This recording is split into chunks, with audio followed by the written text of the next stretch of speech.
Merci, Hélène. Bonjour à tous. Merci pour votre participation en grand nombre.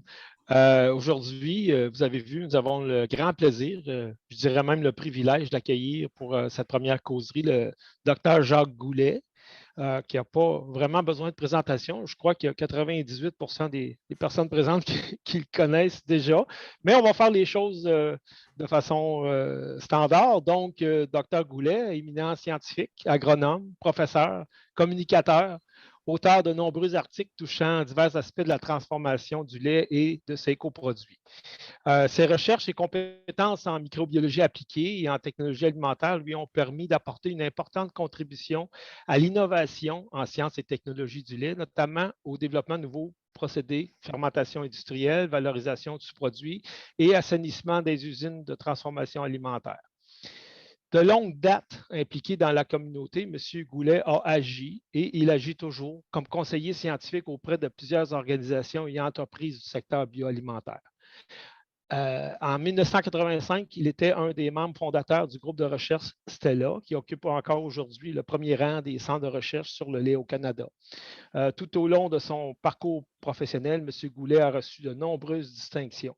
Déjà en 1991, plus de 30 ans, il recevait la médaille de distinction de l'Ordre des agronomes du Québec. M. Goulet est aussi un collaborateur de longue date du CIFQ. Il a siégé jusqu'à tout récemment au conseil d'administration du CIFQ à titre d'administrateur désigné pour le secteur de l'enseignement et de la recherche.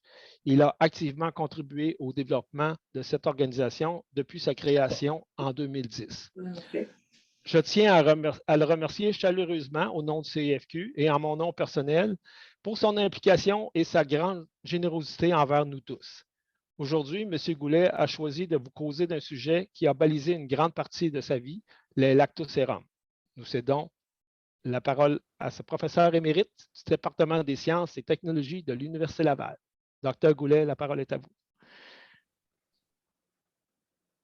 Merci beaucoup, Alain. Je ne sais pas si on m'entend. Oui. Très bien. Oui, OK. Donc, M. Goulet, on va fermer les caméras, les micros des gens pour s'assurer de bien voir votre présentation que vous allez partager, s'il vous plaît.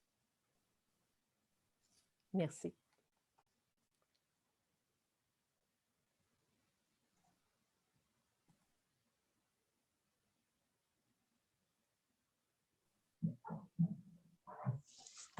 Donc, tout le monde m'entend? Oui? Oui. OK. Je vous partage la présentation que Geneviève a finalisée et peaufinée au cours des derniers jours pour que ça soit plus uniforme. Comme prof d'université, on ne met pas trop l'accent parfois sur la qualité des présentations, c'est plus le contenu des présentations qui nous intéresse. Donc, je vais défiler certaines diapositives. Certaines seront plus chargées que d'autres, mais il ne faut pas regarder tout ce qu'il y a dans la diapo. Je pointerai les éléments qui sont importants et qu'on pourra peut-être discuter à un moment donné de la présentation. Donc, vous avez des consignes là, qui vous ont été communiquées. Dans le titre de mon exposé, les lactosérums, source de défis et d'opportunités, j'ai intentionnellement utilisé le lactosérum au pluriel parce que dans le lactosérum, dans les lactosérum types, il faut les distinguer parce qu'ils ne sont pas traités de la même façon. En tout cas, on ne peut pas envisager les traiter de la même façon à cause de certaines de leurs propriétés. D'abord, il y a les lactosérums doux, type cheddar, lactosérum acide, type cottage et yogourt grec, et les perméas de lactosérum là, qui sont obtenus par ultrafiltration du lactosérum. Donc, les perméas de lactosérum peuvent être doux ou acides. Il y a d'autres effluents de laiterie qu'on ne traitera pas aujourd'hui, les eaux de rinçage et de lavage et les saumures, mais à un moment donné, on pourra peut-être envisagé d'aborder ces sujets-là. Donc, le plan de la présentation, après ces notes préliminaires, là. D'abord, quelques notes biographiques sur ma carrière en lien avec les lactosérums. Première piste de réflexion, quelques jalons historiques, quelques tentatives et les perspectives d'avenir pour lesquelles on pourra avoir des discussions peut-être très intéressantes. Donc, si on regarde les notes biographiques, j'ai gradué en 1970 du département à l'époque qui s'appelait des vivres et qu'aujourd'hui, c'est sciences et technologies des aliments. En 1974, j'obtenais un PhD en fermentation, en tout cas, PhD en microbiologie appliquée. Le sujet de ma thèse, c'était la production de lipides par des levures.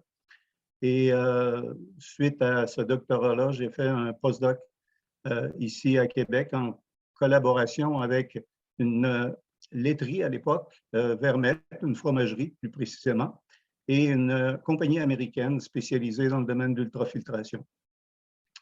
Le sujet de ce travail-là, qui était très confidentiel à l'époque, il l'est aujourd'hui, c'était la production d'un concentré de protéines solubles claires et stables qu'on pouvait incorporer dans des boissons gazeuses du type 7-Up pour les rendre un peu plus nutritives.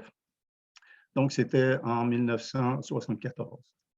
En 1975, j'ai été nommé professeur assistant. C'est la première étape quand on entre à l'université comme prof. Et en 1976, il y avait la grève à l'université qui a duré 1 an et quelques mois. Donc, ça m'a donné le temps d'écrire une revue de littérature sur le lactosérum et les traitements qu'on pouvait faire subir à la lactosérum. En 1982, je devenais directeur scientifique de l'Allemand. Et à partir de ce moment-là, la levure de boulangerie m'intéresse. Et j'ai aussi continué à essayer de peaufiner des procédés qui permettaient de produire de la levure à partir de lactosérum avec des procédés comme F3L, Biolactis, Prolactis. Donc, quand je suis devenu jeune professeur à l'université, on a beaucoup de temps pour réfléchir. Donc là, les lactosérum faisaient partie de mon effort de réflexion. Et donc là, je venais de réaliser une revue de littérature. Et là, j'étais devant une multitude de procédés qui peuvent utiliser pour valoriser le lactosérum. Et j'avais un souci aussi écologique à l'époque, qui était précurseur là, de ce qu'on a aujourd'hui, et avec des objectifs évidemment économiques et écologiques qu'il fallait prendre en considération dans le développement de procédés de traitement. Donc, la fameuse revue de littérature que j'ai effectuée, c'est en 1976 et 1977, ça portait le titre de « Utilisation et transformation du lactosérum de fromagerie ». Et c'est grâce à un contrat du gouvernement que j'ai eu à l'époque de la grève. Donc, je n'ai pas chômé pendant la grève. Donc, j'ai produit cette plaquette là, qui faisait état de la situation qui existait jusqu'en 1975-76 quant au traitement du lactosérum à l'échelle internationale. Donc, cette plaquette-là a 150 pages environ. Donc, c'est assez détaillé. Donc, j'ai mis ici dans ce diapo les principaux traitements ou approches utilisées pour la valorisation des lactosérums suite à la recherche bibliographique que j'avais fait à l'époque. Donc, évidemment, il y a des classiques là, comme la récupération du solide pour produire du ricotta, par exemple. Rejet dans l'environnement, donc ça ne demande pas trop d'efforts. Alimentation de porc, alimentation liquide de porc et de bovins. Il y avait des procédés de séchage, fermentation, des isolats de protéines de lactosérum, du lactose purifié et divers produits de sirop déminéralisés ou pas. Et de même que les protéines purifiées, les hydrolysats, etc. Donc, ça existait déjà dans les années 70, 1970. Il y a les technologies qui étaient déjà utilisées, donc l'acidification et chauffage, on appelait ça la coprécipitation, pour obtenir des protéines de lactosérum. On récupérait aussi le gras des lactosérums par centrifugation et barattage, on faisait du beurre. On séchait aussi, il y avait des poudres de lactosérum qui étaient séchées, donc on évaporait sous vide et on séchait. Fermentation, là, on va voir plus loin les solutions qui étaient utilisées principalement en France là, par les Bell, les fromageries Bell. Et fermentation anaérobie, donc la production de méthane ou d'alcool, et le FACWP que je vais détailler plus loin, ultrafiltration séchage, concentration et cristallisation, hydrolyse du lactose. Il y a ces procédés-là qui ont été utilisés au Québec et qui sont encore utilisés au Québec. Une autre façon de présenter qu'est-ce qu'on peut faire avec les procédés et les produits qu'on obtient en fractionnant le lactosérum ou en le concentrant ou en faisant des conversions. Donc, je ne passerai pas plus de temps à vous expliquer en détail là-dessus parce que ça reviendra au cours de la présentation par des exemples particuliers. Les succès industriels au Québec pour la disposition et la valorisation des lactosérums. Donc, en anglais, on dit whey protein concentrate ou des concentrés de protéines laitières. Whey protein, en tout cas, les gens qui veulent se maintenir en forme et qui fréquentent les gyms là, savent de quoi ça a l'air, des whey protein concentrate. Mais ces concentrés de protéines pouvaient être utilisés aussi dans la fabrication des fromages et autres. Lactose cristallisé, ça, on a une usine qui en a fabriqué pendant des années. C'était Sodispro, de même que les concentrés de protéines laitières. Non? Sodispro, qui est maintenant à l'usine de Saputo à Saint-Hyacinthe, a été construite pour produire ça avant de faire faillite. Perméa de lactosérum séché, ça c'est un procédé qui est encore utilisé. AgroPure a opté pour les perméas de lactosérum séché pour disposer de ces surplus de lactosérum. Lactulose, c'est un produit à caractère pharmaceutique qui a été produit par Parmalat à Victoriaville. Donc, c'est une utilisation très valorisée d'un lactosérum. Lactosérum en poudre, il y a des usines encore qui en produisent, lactosérum entier en poudre. Je pense qu'à Saint-Guillaume, on en produit encore. Méthanisation, donc je pense que dans Charlevoix, on a opté, puis au Saguenay aussi, il y a une usine qui produit du méthane à partir de lactosérum. Et alimentation animale liquide, jusqu'à pas si longtemps, il y a des porcheries de la région de Québec qui servaient du lactosérum à des porcs en provenance de la région de Montréal en particulier. Donc, quand on réfléchit à la valorisation, on peut établir une échelle qui nous dit peut-être où on devrait mettre les efforts pour que ça rapporte un peu. Donc, vous avez ici une pyramide où l'étape qui est moins, en tout cas à mon avis, qui est la moins valorisée, c'est la production d'énergie, donc la production d'éthanol et méthane. Parce que vous partez d'une source d'énergie qui est le lactose, puis vous la transformez en une autre source d'énergie qu'on peut brûler. Donc ça, en termes écologiques, en tout cas, ce n'est pas une grosse valorisation, transformer de l'énergie en énergie. La fertilisation, ben là, il y a un peu... Il y a un intérêt particulier pour la fertilisation parce que les engrais ça coûte de plus en plus cher. Donc, on peut remplacer une partie des engrais par les minéraux qu'on trouve dans le lactosérum. Ensuite, l'alimentation animale, de donner ça à des porcs. L'alimentation humaine, donc avec des poudres de lactosérum qui peuvent être utilisées dans toutes sortes de recettes. Des nutraceutiques, des cosmétiques et pharma.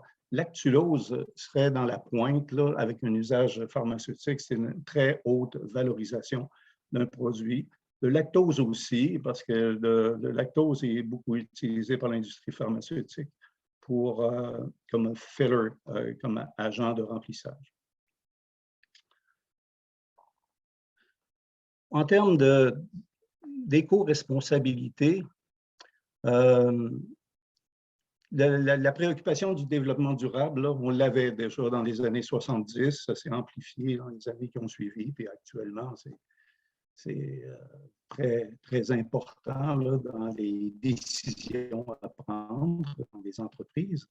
Mais étant donné que j'ai fait à l'époque un cours classique, on nous apprenait le grec et le latin. Donc, écologie et économie, ça a les mêmes racines, ça a des racines apparentées. Donc, éco, qui vient du grec oikos, qui veut dire maison, et logie, qui vient du grec logos, qui veut dire un discours, et nomi, qui vient de nomos, qui veut dire des règles. Donc, quand on parle d'écologie, c'est les règles qui doivent régir l'administration de la maison frontale de la planète. Et économie, c'est les règles qui doivent régir un peu les échanges entre les peuples et tout ça, là, donc les règles d'échange. Donc, le logos, ça laisse place à beaucoup de discours et c'est moins défini, je dirais, dans le détail que les règles, que le nomos. Donc, les objectifs économiques, c'est minimiser les pertes, réduire les coûts. Je ne vous enseignerai rien là-dedans, tout le monde est familier avec ça et tout le monde fait l'exercice. Donc, minimiser les pertes, réduire les coûts, maximiser les rendements. Il va vous permettre d'augmenter les bénéfices et en optimisant les opérations, vous allez aussi augmenter les bénéfices. En diversifiant les débouchés, là encore, vous risquez d'augmenter les bénéfices. Au niveau écologique, tout le monde entend ce discours-là, éliminer ou réduire les rejets, réduire la consommation en eau, réduire la consommation d'énergie, réduire les intrants chimiques, réutiliser et recycler. Donc, réutiliser l'eau qu'on a économisée là, ou encore qu'on a récupérée à partir de l'évaporation ou de l'osmose inversée. Et recycler des solutions de lavage, par exemple. C'est-à-dire, on ne jette pas l'eau de vaisselle après avoir lavé une ou deux assiettes. Généralement, on lave plus que deux. Donc, on peut utiliser le même raisonnement pour le nettoyage ou le lavage des cuves dans une usine. La même eau peut servir à laver plus qu'une cuve. Donc, au départ, j'avais essayé, pour avoir une idée d'ensemble, de faire un schéma qui, en tout cas, à l'usage, a été modifié. Mais en gros, là, on utilise le lait pour produire du fromage, crème, beurre, donc pour l'alimentation humaine. Et le lactosérum, le filtrat d'ultrafiltration, par exemple, le perméat de lactosérum, peut être traité. Puis, à l'époque, j'envisageais les fermentations, l'évaporation et le transport pour nourrir des animaux. Et le FACW, c'était l'abréviation à l'époque aux États-Unis. Il y avait un produit qui avait l'air de connaître une certaine popularité pour l'alimentation animale. Ça s'appelait le Fermented Ammoniated Condensed Whey. Donc, c'est du lactosérum fermenté dont le pH a été neutralisé par l'ammoniac et à la fin de la fermentation qui a été concentrée, pour avoir un produit d'une consistance d'à peu près de la mélasse et qui pouvait être servi comme ça aux animaux et qui avait une certaine valeur nutritive et une énergie là, qui pouvait être utilisée par les vaches. Aujourd'hui, on est plus intéressé par la boucle fermée. Donc, on produit du fromage à partir de lait, fermentation, fromage. Le lactosérum est récupéré, ultra-filtré, donc la concentrée protéines et gras peut servir à être réincorporé au lait pour faire du fromage, alors que le perméa, concentré par osmose inversée, peut être traité par enzyme pour hydrolyser le lactose et ensuite utilisé pour fermenter, pour produire n'importe quel acide organique ou autre biomasse par fermentation. Ensuite, peut être embouteillé. Dans le cas d'une fermentation liquide, là, peut être filtré, embouteillé, servi comme boisson. Ça, c'est un procédé qui a été utilisé et qui, je pense, qui est encore utilisé en Suisse. Et la boisson en question s'appelle Rivella. En tout cas, s'il y en a d'entre vous qui êtes plus au courant que moi de l'existence de cette boisson-là, j'aimerais que vous nous en souffliez mot. Donc, c'est le cercle pour l'alimentation humaine. C'est-à-dire qu'on part d'un lait qui est destiné à l'alimentation humaine, puis on finit avec une boisson qui va être recyclée dans l'alimentation humaine. Il y a une autre idée qui a fait surface, c'est-à-dire qui a été énoncée dans les années 70, au début des années 70, de concentrer le lait à la ferme, donc avant de le transporter. Et il a refait surface en 96, je pense. C'est un article qui est paru dans la revue Le Producteur de lait, je crois. Et donc, on dit concentrer le lait avant de le transporter. Et récemment, j'avais une discussion avec Julien qui me disait que c'est encore envisagé pour le Bas-Saint-Laurent de concentrer le lait par ultrafiltration avant de lui faire du kilométrage. Donc, c'est dans une perspective écologique. Donc, je ne suis pas allé dans d'extrêmes détails là, dans cette première partie de la présentation, mais on serait, je pense, prêt à répondre à certaines de vos questions ou commentaires. En tout cas, si vous avez des commentaires à exprimer, peut-être particulièrement quand j'ai parlé de Rivella, là, pour savoir est-ce que c'est un produit qui existe encore en France ou si vous en connaissez, qui existe à base, qui a été produit à base de lactosérum, ce serait intéressant de les connaître. Il est important de noter aussi dans les schémas que je vous ai présentés l'étape de concentration. Donc, l'ultrafiltration permet de concentrer les protéines, mais l'osmose inversée permet de concentrer aussi les petites molécules comme le lactose et les minéraux et tout ça. Donc, particulièrement en fermentation. Donc, si vous envisagez de faire de fermentation de lactosérum, il faut presque obligatoirement envisager une étape de concentration parce que la conversion du sucre, là, par exemple, si vous voulez faire de l'alcool avec du lactose, là, donc il y a 50% qui va être dégagé comme CO2, puis il y a 50% qui va être converti en alcool. Donc, si vous partez avec un lactosérum qui contient 5% de sucre, vous ne pouvez pas espérer faire beaucoup plus que 2 à 2,5% d'alcool avec ça.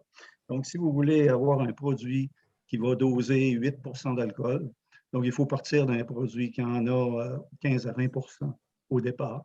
Donc, nécessairement, il faut envisager l'osmose inversée ou une évaporation quelconque.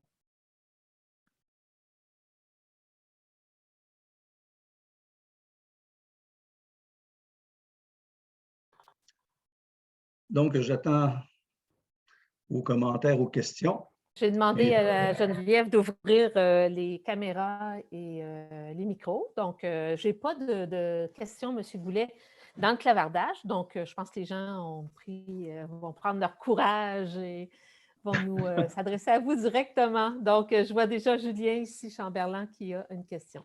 Julien, la Oui, parole. bonjour, Monsieur Goulet. Merci beaucoup pour votre présentation. Puis, en tant que jeune chercheur, j'aime aussi remercier les plus expérimentés pour tout ce qu'ils ont mis en place qui nous facilite grandement la vie aujourd'hui comme jeunes chercheurs.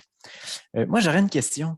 Je suis vraiment intéressé par l'aspect fermentation des coproduits puis utilisation des coproduits à la ferme.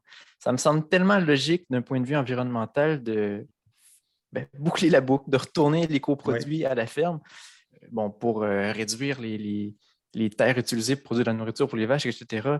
Je me demandais pourquoi est-ce qu'il n'y a pas eu de poursuite dans le projet? Est-ce que c'est des contraintes économiques? Qu'est-ce qui fait qu'on n'utilise pas les coproduits en nutrition des bovidés actuellement? C'est une bonne question, puis j'aurais aimé, moi aussi, avoir la réponse. La première mention d'une utilisation à la ferme des coproduits, c'est-à-dire qu'il y aurait une transformation faite à la ferme, là, parce que antérieurement, on faisait l'écrémage, en tout cas, quand j'étais très jeune, là, on faisait l'écrémage, la crème allait à la beurrerie et le lait était donné aux animaux. Le lait écrémé était donné aux animaux. Donc, ça a vite été remplacé là, par la cueillette du lait dans des... là, c'était le lait en bidon, là, mais la cueillette du lait dans des réservoirs réfrigérés, tout ça, à partir de réservoirs réfrigérés.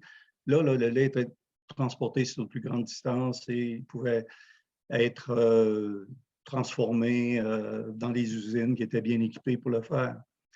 Mais à la ferme, là, il y a longtemps, c'était simplement un centrifuge. Donc, on avait la crème et le lait écrémé. Et ça retournait aux animaux. Donc, il n'y avait pas, vraiment pas tellement de pollution, là. Par la suite, je suis entré en contact avec des chercheurs français, Jean-Louis Maubois, que peut-être les plus vieux d'entre vous connaissent. Là. C'est le monsieur ultrafiltration, c'est lui qui a déposé le brevet pour fabriquer du fromage à partir de lait ultrafiltré, etc. en France. Là. Et Maubois avait cette préoccupation-là et lui, l'idée lui est venue d'installer des unités d'ultrafiltration à la ferme. Il dit, ce serait simple, là, ça veut dire on transporterait un lait préconcentré, puis on fabriquerait des fromages avec ce lait-là, puis il y aurait un minimum de lactosérum dans les usines. Le gros du lactosérum pourrait être servi aux vaches sur la ferme. Il avait fait même des essais avec des vaches, puis il disait que la production d'une vache, c'est-à-dire une vache pouvait consommer la production de 10 vaches en termes de volume. Donc, ça ne posait pas de problème là, dans une ferme de faire l'ultrafiltration et de distribuer le perméa pour abreuver les vaches.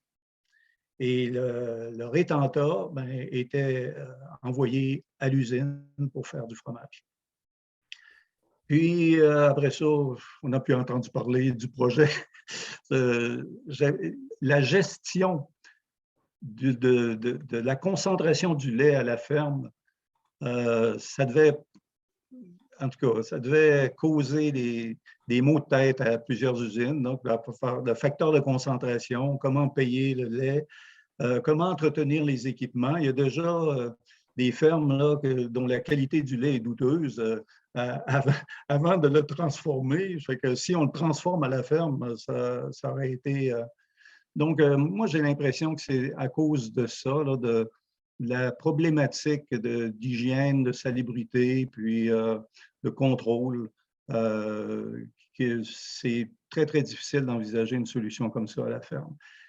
Mais si on a des grosses fermes, ça c'est pour les petites fermes, là, mais si on a des grosses fermes qui sont quasiment des usines, là, puis qui peuvent même transformer le lait à la ferme, peut-être que ça vaudrait la peine d'envisager ça, en tout cas de le recycler dans l'alimentation animale. et puis de le donner soit aux vaches ou aux veaux, parce que ça a une valeur nutritive pour ces animaux-là. Là. C'est quand même la composition minérale là, des lactosérums et tout ça. Ben, c'est la composition minérale du lait. Là. Il manque des protéines, il manque le gras, mais c'est quand même une valeur nutritive non négligeable. Donc, si on remplace les protéines par du soya, donc c'est une façon peut-être de minimiser les apports de certains nutriments qui sont coûteux, là, comme les concentrés minéraux et autres qu'il faut donner aux animaux. Merci. Finalement, M. Goulet, il y avait quelques questions. Je ne les avais malheureusement pas vues passer. Une question de M. Pouliot, Yves Pouliot. Qu'est-il advenu de la technologie FACW? FACWP? Peut-être. Oui, oui. C'est mort au feuilleton. C'est une technologie qui a été développée je dirais à échelle pilote, là, presque à grande échelle, à la laiterie de Dolbeau, au lac Saint-Jean. Et là, on avait développé ce procédé-là et on avait réussi. Et la laiterie de Dolbeau a été vendue à Nutrinor. Donc, on a poursuivi le projet avec Nutrinor, puis on a fait des essais de nutrition animale avec Nutrinor dans 2 troupeaux, avec l'aide de chercheurs d'Agriculture Canada, de Lennoxville. Et on remplaçait, avec ce produit-là, qui avait la consistance un peu plus claire que la mélasse, on pouvait remplacer pratiquement la moitié de la mélasse dans la préparation des moulées. Donc, on pouvait recycler le produit dans l'alimentation animale en remplacement des mélasses, du moins à 50 %. Et on avait observé qu'il n'y avait aucun effet négatif sur la production du lait, mais même dans un troupeau, on avait observé une légère augmentation de la teneur en protéines du lait. C'est les animaux qui recevaient ce produit. Donc, Nutrinor, à un moment donné, ont choisi d'investir dans d'autres technologies. Donc, c'est des choix stratégiques. Et Nutrinor a choisi d'aller plutôt du côté petit pot de beurre, c'est-à-dire du beurre allégé. Okay. Le nom du produit, c'était Petit pot de beurre. Et c'était en collaboration avec une entreprise allemande, je crois. Donc là, il ne restait plus d'argent pour investir dans cette technologie de production de FACWP. Mais M. Perron, Fromagerie Perron, avait entendu parler de ça, puis il s'était équipé d'un évaporateur. Donc, on a continué avec M. Perron à produire. On a encore fait des essais sur des animaux qui étaient positifs encore. Puis là, Perron a décidé d'embarquer dans un autre projet avec d'une entreprise qui a fait faillite. Donc, c'est arrêté là.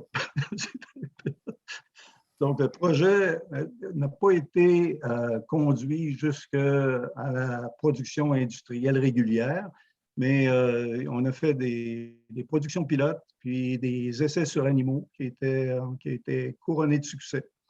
Mais les gens n'étaient pas prêts à investir pour faire rouler une usine avec ce procédé-là. C'était peut-être un plan d'affaires du domaine de l'alimentation animale, ceux qui fabriquent des moulées, etc. C'est peut-être eux qui auraient dû investir là-dedans éventuellement. Possiblement. Donc, moi, à l'époque, j'étais chercheur plus préoccupé par l'avancement des connaissances que par le développement des affaires. Et j'aurais peut-être dû être un peu plus agressif du côté de développement des affaires, mais je m'associais à des entreprises qui étaient plus compétentes que moi. Et c'est dans ce sens-là que j'ai accepté la job chez l'Allemand comme directeur scientifique. C'est parce que là, je voulais pousser l'idée de production de levure de boulangerie à partir de lactosérum. Et je sentais qu'il y avait une opportunité de réaliser ça avec l'Allemand. Je vous raconterai plus tard comment ça s'est terminé. Merci, Jean. Merci pour votre question, M. Pouliot. Il y a quelques éléments dans le chat, je dirais, là, dans le clavardage, c'est plutôt d'informations qu'on vous partage. Nicoletta qui partage un lien vers des boissons à base de lactosérum doux. La même chose, 2 fois, attendez juste un moment. Sinon, Mme Arsenault me parle de réglementation. Est-ce que c'est une question, Mme Arsenault? Ou bien, non, je voulais juste c'est, souligner, par exemple, l'enjeu de la réglementation advenant la transformation du lait à la ferme, là, par exemple, pour concentrer le lait. Là, c'est juste, je n'avais pas fini mon autre phrase. C'est ça, dans le fond, je pense que ça serait comme une belle avenue, sauf que c'est ça, il y a quand même plusieurs enjeux là, au niveau, j'imagine, de la réglementation, comme l'avait mentionné M. Goulet, l'hygiène, la salubrité, là, la qualité. Là. Mais il me semble que ça me semble quelque chose, une bonne avenue là, sur le plan écologique là, pour le déplacement de la matière. D'accord. C'était juste ça. Merci. Puis David Lorrain, un conseiller du Centre d'expertise, qui dit l'étude de Maubois sur les membranes est publique pour les curieux. Donc, on vous donne le lien. Oui, le brevet date, je pense, de 1969. D'accord. Donc, est-ce qu'il y a une dernière question? Ben, en fait, ce bloc-là serait terminé. On pourrait entamer le second. Et puis, évidemment, si vous avez des questions, vous les retenez ou vous les partagez dans le clavardage. On pourrait, M. Goulet, continuer à ce moment-là. Moi, j'aurais une question. Oui. Oui, j'aurais une question. M. Champagne, excusez-moi, oui, je ne l'avais pas vu à l'écran. Oui. Pas de problème. C'est que écoutez, moi, j'ai étudié à l'ITA en 86. Puis déjà, on parlait dans les cours de consommation, on parlait de la concentration du lait à la ferme comme une avenue dans le futur. Mais j'ai toujours gardé ça en tête, mais je me demande pourquoi est-ce qu'il n'y a pas des efforts de fait juste pour amener les races plus concentrées, comme la canadienne ou juste la Jersey, ou la Suisse brune, ou juste pour dire, surtout quand on parle du bas du fleuve puis ils sont loin, au lieu que le camion se promène avec du lait à 3,8 % de gras, il peut se promener avec du lait à 5,2, juste ça. Il me semble que ça serait pas des efforts. Est-ce qu'il y a déjà eu des efforts de mis là-dedans? Est-ce que ça ne serait pas une avenue pour concentrer le lait à la ferme, juste aller chercher des races qui donnent des laits plus concentrés? C'est intéressant que vous apportiez un exemple comme ça parce qu'au Québec, là, il y a une usine qui s'est déjà établie dans la région de Sherbrooke. Je pense que c'est les laits concentrés évaporés. Là. Oui, c'est Smuckers. Oui, mais plus ancien là, que ça. Là. Carnation, voilà. Donc, Carnation est allé s'établir dans une région où on savait qu'il y avait une forte densité de troupeaux de Jersey. OK. Et il paraît-il que une des raisons majeures qui militait en faveur de cet emplacement-là, c'était que le lait était plus concentré, mais nécessitait moins d'énergie pour la concentration par évaporation. Donc, plutôt que de transporter du lait plus concentré, il y a une usine qui s'est déménagée proche du lait plus concentré. Mais c'est un raisonnement qui vaut la peine d'être considéré. Là. C'est-à-dire, en attendant de concentrer le lait par ultrafiltration, ce qui d'après moi, devrait se faire là, pour des longues distances, là, que ce soit le lac Saint-Jean ou le bas du fleuve, on pourrait mettre l'accent sur transporter des laits plus concentrés en solide là, et en protéines en particulier. Merci. Donc, pour continuer la deuxième partie, le jalon historique dans le traitement de lactosérum, je dirais à l'échelle internationale et locale. Celui qui m'avait le plus surpris à l'époque, puis qui me surprend encore aujourd'hui, c'est Bell Industries, ou les fromageries Bell, parce qu'ils sont encore vivants. Les fromageries, ils viennent même s'établir au Québec. Là. Bell avait développé dans les années 50 un procédé de production de levure à partir de lactosérum. Et ce qui est intriguant, c'est que dans les années, fin des années 90, début des années 2000, Bell a interrompu ses opérations dans ces usines-là, sans donner de raison. Et moi, j'essaye encore de comprendre aujourd'hui comment une entreprise qui a eu du succès dans la production de levures alimentaires, qu'est-ce qui l'a amené à abandonner cette chose-là. Donc, c'est certains qui ont dû trouver des débouchés encore plus payants. Et en tout cas, moi, j'ai de la misère à imaginer qu'un produit qui était à l'époque là où ils ont interrompu les opérations, qui était utilisé, entre autres, dans l'alimentation humaine. Il était utilisé dans l'alimentation animale, mais il y en avait une grande partie qui était utilisée dans l'alimentation humaine. En tout cas, ces Bell demeurent pour moi un mystère, mais c'est une réalité qui a déjà existé et qui était très profitable. Puis on va voir tout à l'heure avec certaines diapos. Ultrafiltration. Donc, l'ultrafiltration des laits et lactosérum a débuté avec Maubois. Pour l'utilisation industrielle, débuté avec Maubois. Et on a été privilégiés ici au Québec. Quand je vous ai présenté les notes biographiques tout à l'heure, je disais que j'avais débuté avec un postdoc avec Vermette et Fils et Romicon. Romicon, c'est une compagnie d'ultrafiltration. Et à l'époque, ils cherchaient un endroit pour réaliser le projet dont je vous ai parlé, la production d'un concentré de protéines pour incorporation dans des boissons gazeuses. Là. Et c'était hyper secret. Et c'était un projet avec Green Giant à l'époque. Et le premier appareil d'ultrafiltration à opérer au Canada a été dans le laboratoire de sciences et technologies des aliments à Québec.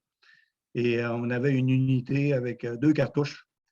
Et on a produit comme ça des concentrés de protéines et tout ça. Puis il y a même eu des présentations aux États-Unis pour montrer qu'on était capable de produire un concentré de protéines crystal clear, c'est-à-dire parfaitement clair, et qui pouvait supporter les conditions qui existent dans les boissons gazeuses, donc qui étaient stables au pH et stables au froid. Donc, ce projet-là, Green Giant l'a abandonné. Et ce que Green Giant avait dans la tête, c'était de supplémenter les boissons gazeuses destinées aux pays en voie de développement, et principalement en Amérique du Sud, d'avoir des boissons enrichies en protéines et qui étaient agréables à consommer. Mais Green Giant a abandonné le projet, même si le projet avait connu du succès au niveau de laboratoire.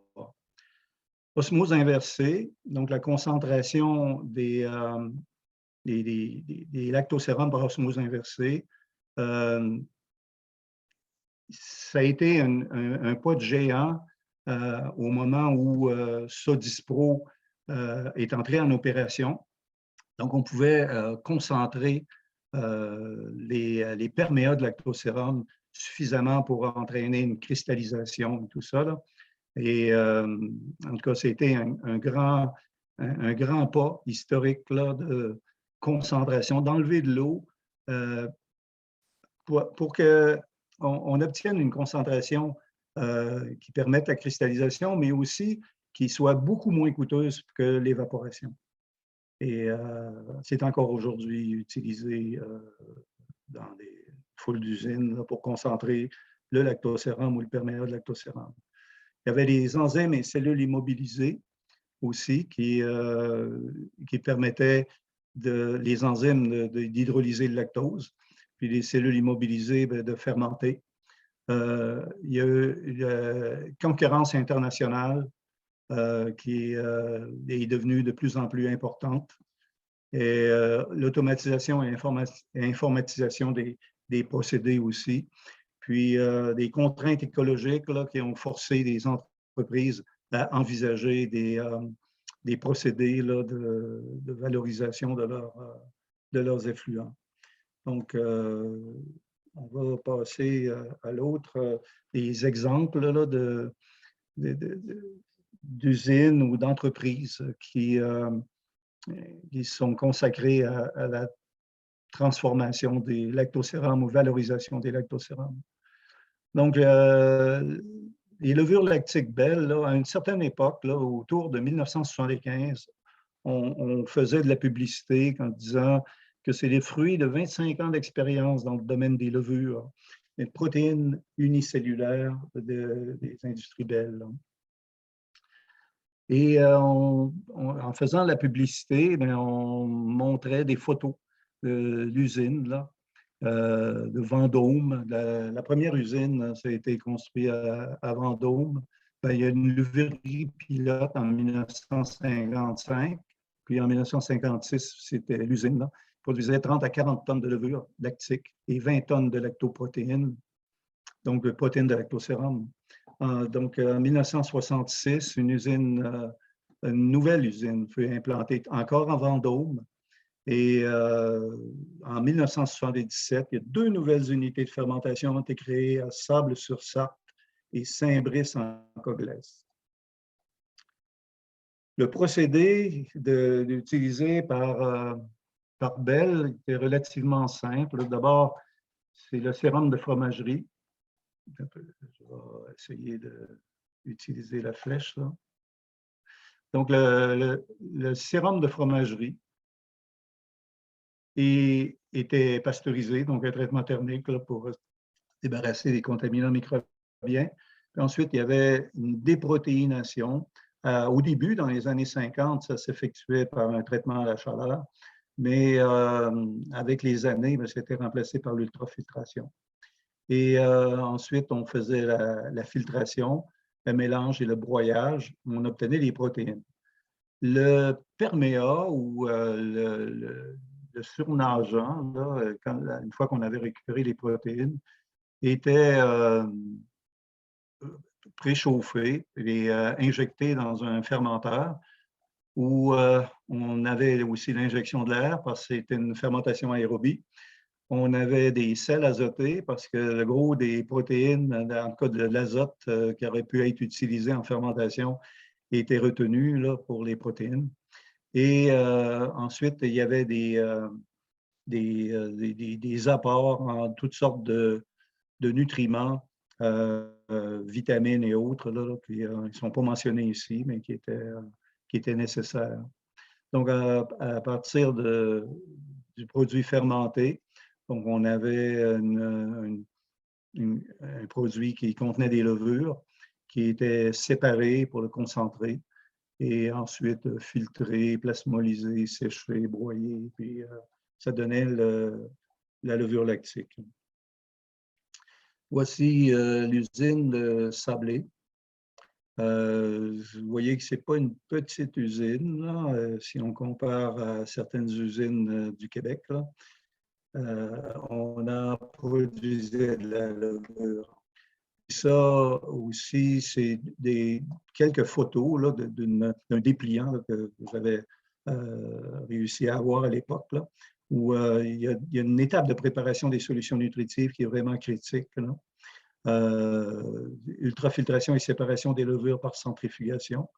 Puis, le tableau de commande, il y avait beaucoup d'informatisation à l'époque quand même. Le procédé plus simplifié, donc on a vu le procédé simplifié, c'est à peu de choses près le procédé de production de levure de boulangerie. Donc, si vous entrez dans une levure de boulangerie, vous demandez qu'on vous explique le procédé, vous allez être face à un schéma qui ressemble beaucoup à ça. Donc, substrat laitier déprotéiné, donc le perméa de lactosérum, qui rentre dans un fermenteur avec solution nutritive et air.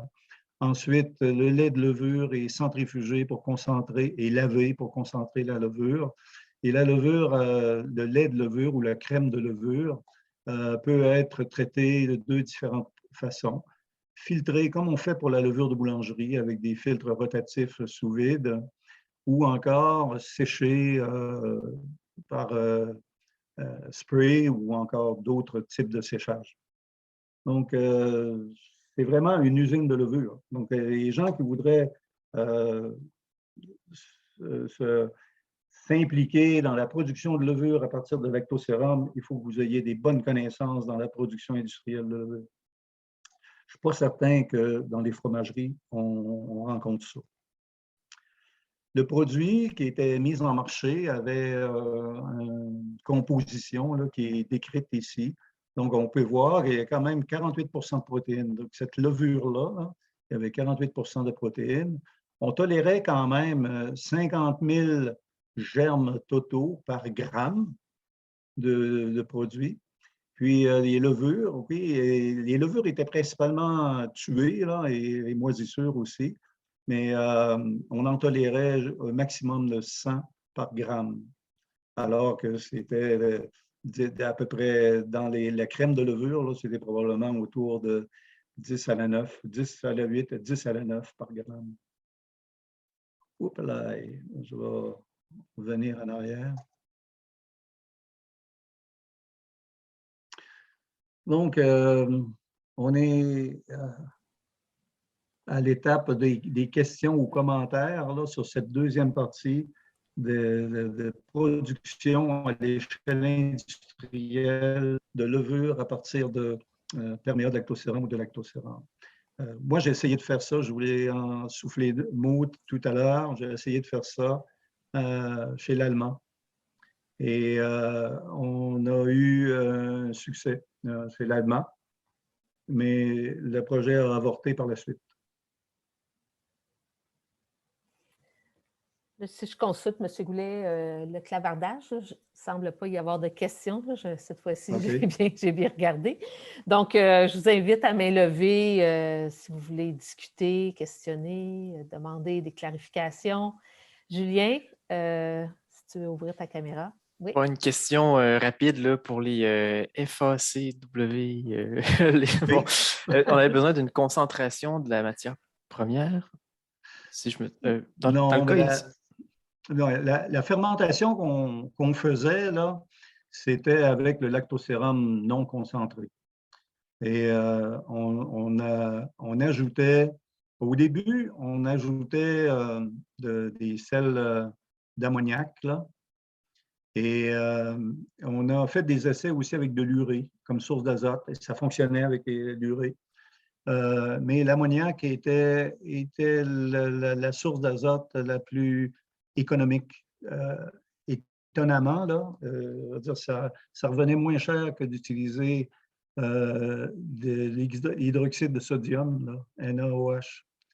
Mais étant donné qu'on voulait avoir un produit qui était utilisé par les ruminants et que l'azote ammoniacal, les ruminants sont capables de l'utiliser pour la conversion en protéines. Là. Donc, on estimait que c'est l'ammoniac qui était la meilleure façon de neutraliser parce que la fermentation, c'était une fermentation lactique. Lactose est transformé en acide lactique, mais étant donné que le pH diminue, donc on neutralisait avec de l'ammoniac et ça donnait du lactate d'ammonium. Et une fois la fermentation terminée, il suffisait de concentrer par évaporation. À l'époque, c'était l'évaporation qui était considérée, mais c'est certain qu'il y aurait la possibilité de concentrer par osmose inversée, des choses. Aujourd'hui, si on envisageait un procédé qui utilisait la fermentation lactique, on ne peut pas faire une fermentation lactique trop concentrée parce qu'à un moment donné, le lactate devient inhibiteur pour les bactéries. Donc, c'est important de ne pas trop être concentré pour démarrer la fermentation. Et quand on a converti tout le lactose en acide lactique, en lactate d'ammonium, là, on peut évaporer. Et ça s'évapore très, très bien. Donc, il n'y a pas de risque de cristallisation, il n'y a pas d'accident de fabrication et tout ça. Contrairement à un perméa de lactosérum qu'on essaye de concentrer par évaporation, il y a des limites qu'il faut respecter, sinon on amorce la cristallisation, puis là, on s'expose à beaucoup de problèmes. Puis au niveau de la fabrication des levures, comme vous venez de présenter, on travaille en matrice non concentrée, même chose, ou c'est préférable de préconcentrer? Non. Pour les levures, là, il faut concentrer au moins 3 à 4 fois. Parce que pour la production de levure, C'est un peu comme pour la production d'alcool, là. Il y a 50% de la source, grosso modo, j'arrondis toujours, là, parce qu'on n'est pas ici dans une salle de cours où il faut faire balancer les équations. Là. Mais normalement, quand la levure, si vous voulez produire de la levure de boulangerie, par exemple, il faut utiliser un mou qui contient à peu près 20% de sucre. Puis là, vous allez produire la moitié du sucre qui va être converti en CO2, puis l'autre moitié en biomasse. Si vous allez plus haut que ça, ben là, vous allez avoir des problèmes de cristallisation ou autre, les viscosités dans pas de fermenteur, là, mais de toutes les étapes qui précèdent la fermentation. Là, il faut manipuler le produit et tout ça. Donc, généralement, pour le lactosérum, nous, les essais qu'on faisait avec le lactosérum, on essayait de se tenir autour de 15 à 18% de lactose. Donc, la concentration, le facteur de concentration était presque 3 fois. Vous enlevez beaucoup d'eau. Par osmose inversée, vous enlevez beaucoup d'eau. Et cette eau-là peut servir dans l'usine à préparer les solutions de lavage, de rinçage et autres. Merci pour les précisions. De rien. Merci, Julien. Pour quelle raison? Bon, attendez juste un moment. OK, Alain Marchand. Pour quelle raison le projet a été abandonné par l'Allemand? Ah! J'attendais. Étant donné que je suis bavard de nature, je dis, il ne faut pas que je sois trop bavard cet après-midi, mais si quelqu'un me pose la question, je vais pouvoir y répondre. Il n'a pas été abandonné par l'Allemand. Il y avait une collaboration avec AgroPure. Et qu'à un moment donné, parce que les essais qui ont été faits chez l'Allemand, on pouvait remplacer 30% de la mélasse par le produit, là, fermenté à base de lactate d'ammonium. Okay?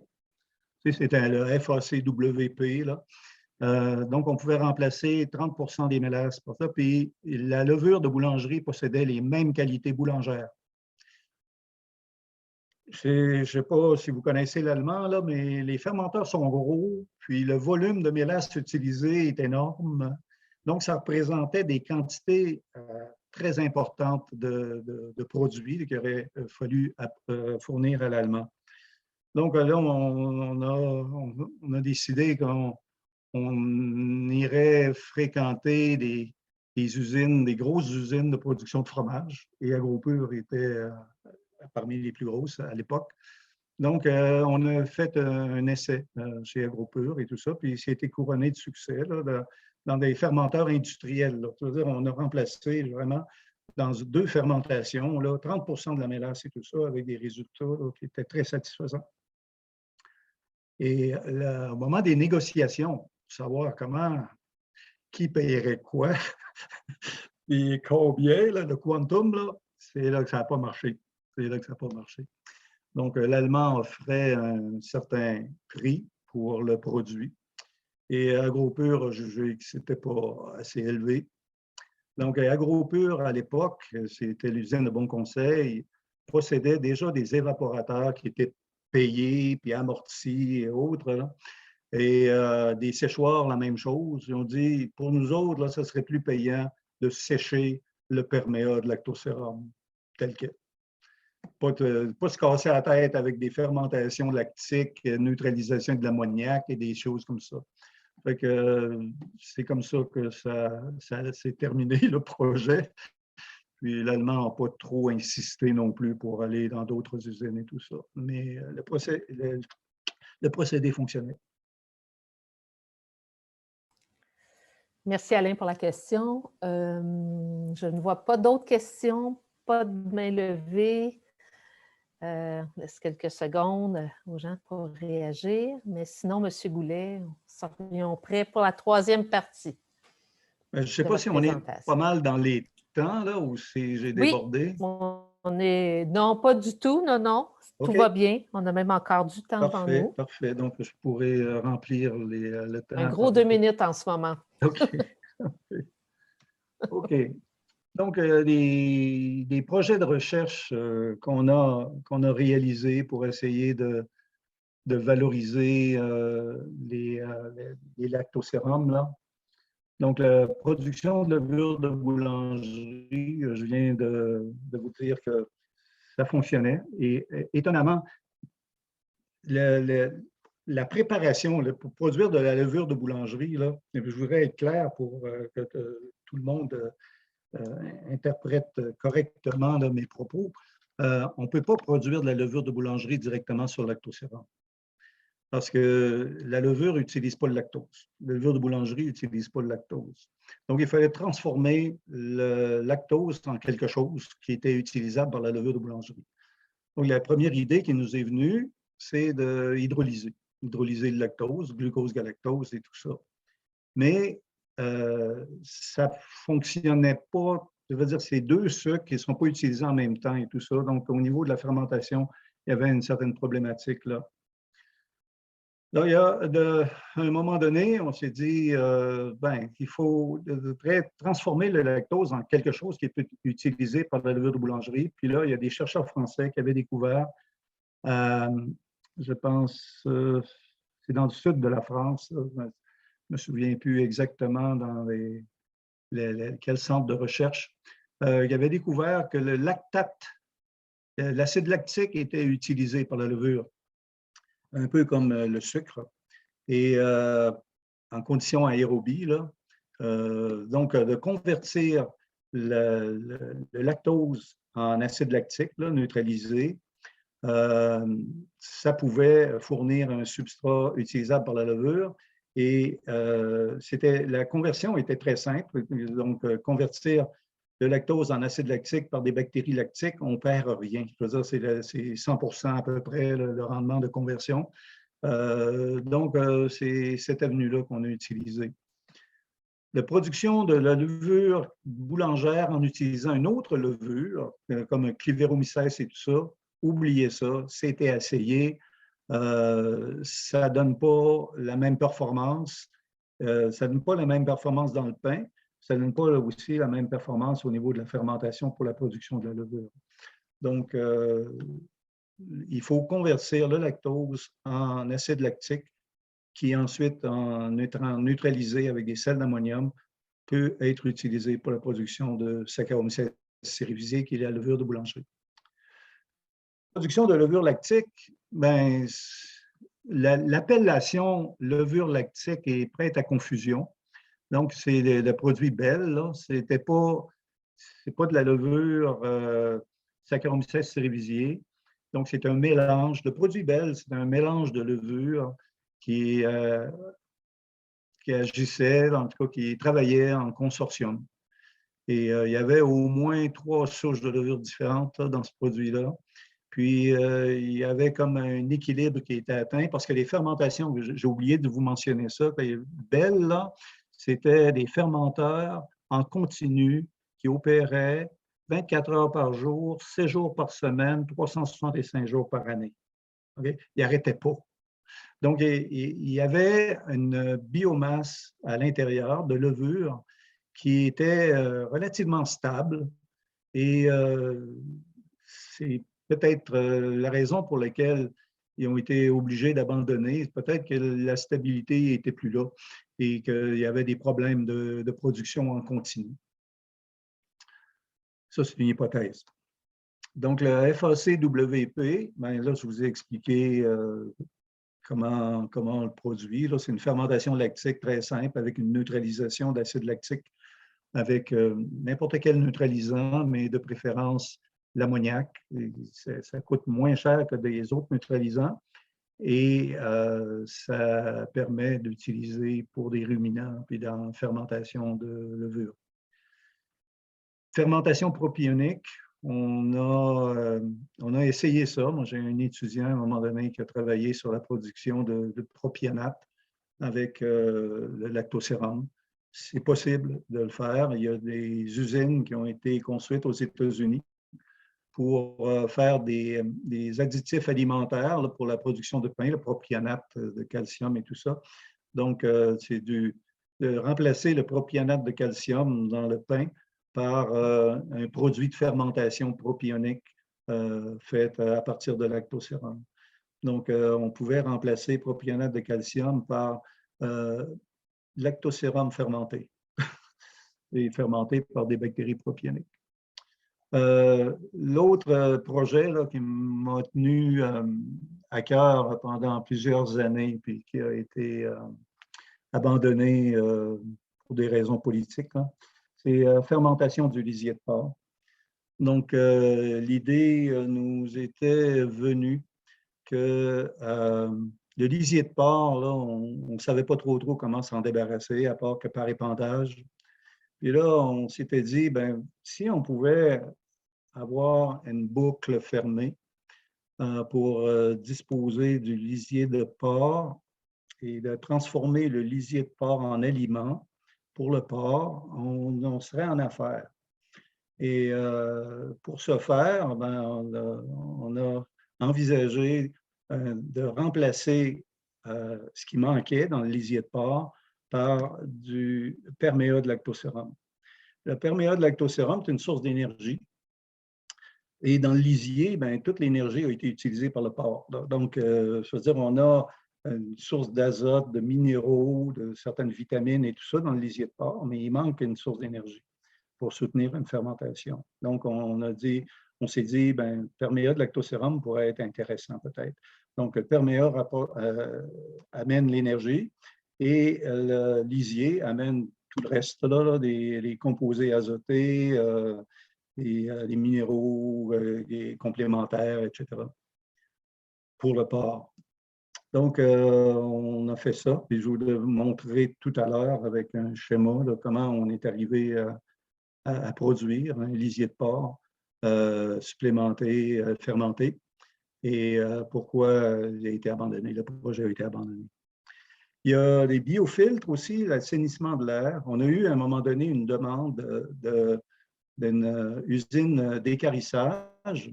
C'est, pour ne pas la nommer, c'est Couture, je pense, à Charny, à l'époque, c'est maintenant Lévis. Qui ont des biofiltres parce que les odeurs qui se dégageaient de cette usine-là étaient effrayantes là, et ennuyaient les voisins à des kilomètres à la ronde. Donc, ils ont installé des biofiltres, technologie allemande, et les biofiltres, à un moment donné, ils étaient comme saturés, ils ne captaient pas toutes les odeurs et tout ça, puis ils nous demandaient est-ce qu'il y aurait quelque chose qu'on pourrait faire pour en tout cas, remettre ces biofiltres-là en état d'opération et d'efficacité. Et nous autres, on avait pensé de dépendre du perméa de lactosérum dans ce biofiltre-là, parce que les biofiltres étaient dégradés par des organismes qui commençaient à digérer la cellulose dans le biofiltre. C'était un biofiltre qui était composé de matériel végétal, là. Donc, on a dit, on veut que les bactéries dans le biofiltre captent les composés d'odeur, mais ils ne dégradent pas le biofiltre. Donc là, on s'est dit, ben, en leur fournissant une source de carbone comme le perméa de lactosérum, on devrait réussir. Et effectivement, on a réussi à abattre les odeurs de façon significative en arrosant à intervalles des biofiltres et tout ça. Et à un moment donné, ils ont trouvé que c'était trop compliqué. Ils ont fait revenir les Allemands qui ont remplacé les biofiltres, finalement. En tout cas, il y aurait une possibilité d'utiliser les lactosérums pour fournir de l'énergie à des micro-organismes qui opèrent des transformations, des biotransformations dans la nature. Les boissons alcooliques, ben, je vous ai mentionné tout à l'heure dans les fermentations et tout ça, si on veut produire, par exemple, de l'alcool à partir de lactosérum, si on veut produire une boisson qui contient 8 % d'alcool, il faudrait au moins avoir à partir avec 15 à 18 % de lactose dans le perméa. Donc, à ma connaissance, il y a dans Charlevoix un certain Maurice Dufour qui a accepté de relever le défi et qui produirait actuellement des boissons là, à partir d'un alcool obtenu par fermentation de perméa de lactosérum. Donc, c'est réalisable, mais il faut avoir des outils d'abord de concentration de lactosérum ou de perméa de lactosérum, puis ensuite distillation, là, si vous voulez récupérer l'alcool, donc il faut le distiller.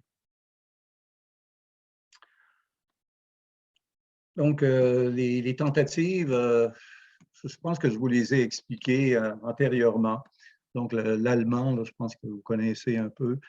C'était une réussite, mais économiquement, il n'y a pas eu de terrain d'entente entre une laiterie et l'entreprise. Nutrinor, ils ont opté pour un autre projet, hein, qui était petit pot de beurre, plutôt que de nourrir des vaches avec un concentré qui pouvait remplacer 50% de la mélasse. Fromagerie Perron, l'entreprise qui devait faire des miracles avec le lactosérum de Perron a fait faillite et l'entreprise a été vendue et tout ça, puis ça n'a pas pu aboutir. AgroPure l'Allemand, je vous ai raconté l'aventure. Et là, il reste Biolactis, F3L, puis Lactosciences pour terminer le tableau. Donc, le procédé Biolactis et F3L, donc c'est un procédé qui a été développé en collaboration avec un ingénieur de l'île d'Orléans qui s'appelle Michel Deblois. Et Michel Deblois est un spécialiste des plastiques. Et à un moment donné, il était intéressé parce qu'on avait découvert, nous autres, que c'était avec Pierre Gélina, un projet avec Pierre Gélina, que les produits désinfectants utilisés dans les usines alimentaires sont inefficaces à détruire les contaminants de surface qui adhèrent aux surfaces. Donc, c'était à l'époque une trouvaille. Là, on savait au niveau médical qu'il y avait des problèmes de contamination de certains implants qui étaient très, très difficiles à traiter. Il fallait quasiment remplacer l'implant pour se débarrasser de la contamination. Donc, on s'est aperçu que dans les usines alimentaires, tout ce qui était en plastique fournissait une surface qui permettait à diverses bactéries là, de coloniser la surface et tout ça, et qu'une fois la surface colonisée, c'était très, très difficile de tuer ces bactéries-là. Ils étaient accrochés et se reproduisaient.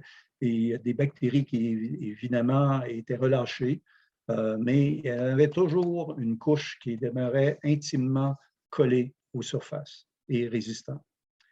Donc, l'idée, c'était, à un moment donné, est-ce qu'on pourrait, au lieu de vouloir détruire les bactéries ou les micro-organismes qui adhèrent à des surfaces, est-ce qu'on ne pourrait pas imaginer des bioréacteurs où les bactéries seraient collées aux surfaces pour effectuer une transformation, une biotransformation et tout ça. Donc, étant donné que j'étais beaucoup intéressé par les levures, on a dit, bon, on va s'essayer avec des levures. Et à notre grand étonnement, on a réalisé que les levures pouvaient coloniser les surfaces de plastique, des polystyrènes, à peu près n'importe quelle surface de plastique pouvait être colonisée par les levures. Donc, l'ingénieur en question, là, Michel Deblois, a imaginé un fermenteur en type colonne avec des supports à l'intérieur sur lesquels les levures pourraient se fixer et une circulation de perméa de lactosérum à travers la colonne pour faire la transformation, la biotransformation. Donc, c'est un peu très schématiquement ce qui est représenté sur cette diapo-là. Donc, on a la fameuse colonne ici, là, à l'intérieur de laquelle il y a des supports et le liquide à fermenter est introduit à la tête de la colonne et percole à travers la colonne et récolté ensuite, transformé, biotransformé. Si on veut aller si la biotransformation est relativement lente et tout ça, on peut faire une boucle et on va le voir. L'autre fermenteur F3L, c'est avec une boucle. Là. Mais le produit, donc liquide avec les cellules fermentées, on peut les séparer par osmose inversée ou ultrafiltration, biomasse de levure d'un côté, puis un fluent faible DBO de l'autre côté. Mais c'était pour des fermentations aérées. Donc, l'air pénètre ici dans un espace et monte, c'est un effet cheminée. Parce que dans toute fermentation aérobie, il y a un développement de chaleur. Donc, le développement de chaleur permet de créer un effet cheminée. Donc, ceux qui ont des foyers et tout ça savent que pour amorcer le mouvement de l'air dans la cheminée, là, il est bon de réchauffer la cheminée. Sinon, on peut avoir une inversion. Dans ce cas-là, là, c'est les levures ou les bactéries aérobies là, vont amorcer une réaction, produire de la chaleur, puis créer ce mouvement d'aspiration de l'air par la base du réacteur. Donc, le bioréacteur F3L, c'est celui qu'on a utilisé, ce principe-là qu'on a utilisé pour fermenter le lisier de porc en mélange avec le perméate de lactosérum. Je vous présente en 2 diapositives, mais celle-là, là, c'est pour vraiment vous faire réaliser là, que ce qui sort du bioréacteur, c'est de l'air désodorisé et du CO2. Okay? Donc, il y a pas, ce qui sort du bioréacteur, ça ne sent pas mauvais, puis ça contient du CO2 et de l'H2O. Si on regarde maintenant le bioréacteur, oh, voilà, 2 secondes, je reviens. Si on regarde maintenant le bioréacteur, on voit que par le haut, il faut introduire le lisier là, pour alimenter le bioréacteur.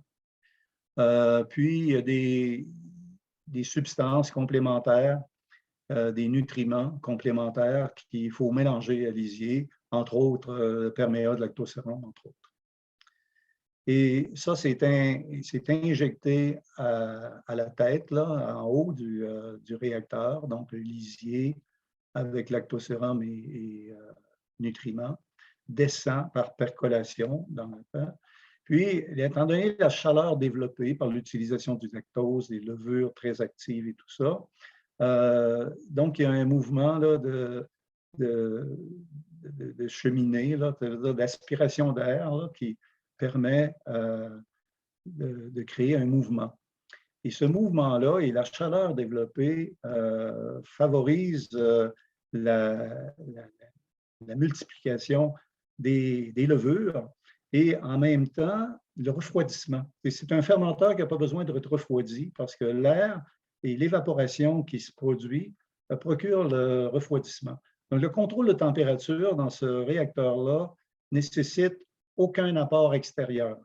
C'est simplement l'évaporation qui permet, donc plus le fermenteur est actif, plus la chaleur développée est importante et plus l'évaporation est importante. Donc, le contrôle de température est impeccable. Donc, l'air vicié de la porcherie, c'est ce qui alimente le bioréacteur.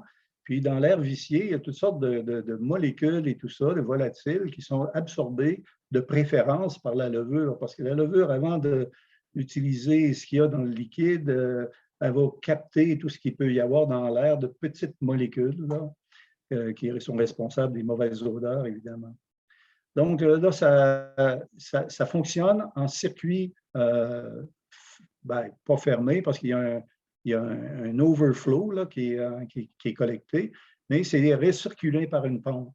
Puis on atteint un état d'équilibre, ce qu'on appelle en anglais un steady state, là, et qui permet comme ça d'avoir un mou fermenté. Mou fermenté désodorisé, tout ça. Puis pour vous permettre de le voir là, puis et de le croire, mais voici ce qui a été mis en bouteille là, pour faire la démonstration. Donc, vous avez en A du lisier de porc, tel que cueilli dans la fosse, mais débarrassé des brindilles et tout ça. Là. Vous avez en B du perméate de lactosérum, le perméate de lactosérum doux. Et en C, le mélange, A et B, là, ça donne C. Puis en D, le produit récolté après fermentation. Et le produit récolté, là, il y a plusieurs personnes qui ont mis leur nez là, pour voir qu'est-ce que ça sentait, puis ça sent la levure.